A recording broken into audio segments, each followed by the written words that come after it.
bugün baxırıq, uşaqdılar filandılar, amma o uşaq böyüyür, müəyyən yaşa gəlib çatandan sonra oğlan uşaq olsun, çıxır ətrafa, yəni ya sən bu cəmiyyətdən bunu çıxartmalısan, aparmalısan tamam başqa bir yerə. Amma burada böyüyürsə, başlayacaq bir vərəqləyəcək. Mənim atam kimdir, anam kimdir, atam şans həyat yaşayır. Bilirsiniz, deyir elə həyat yaşayın ki, övladlar sizdən utanmasın.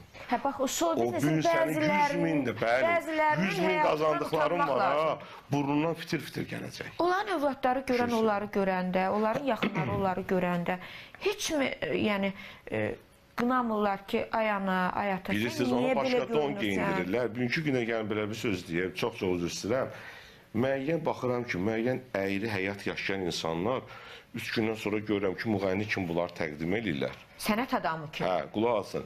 Və baxıram ki, müğənni o qədər mi cılızlaşdı ki, bu başqadır ki, mən başqa nə ad geyindirə bilərəm, psixoloq o da ola bilər, yəni psixoloqlar da ola bilər, müğənni, həm müğənni kimi çıxan fəaliyyətə. Adın qoysun bir müğənni. Ən asan yol. Ən rahat yol. Ən rahat yol. Çünki psixoloq olsa bir iki dənə sual verəcək. Çəkməlidir, Sual verəcək, o cavab verəcək.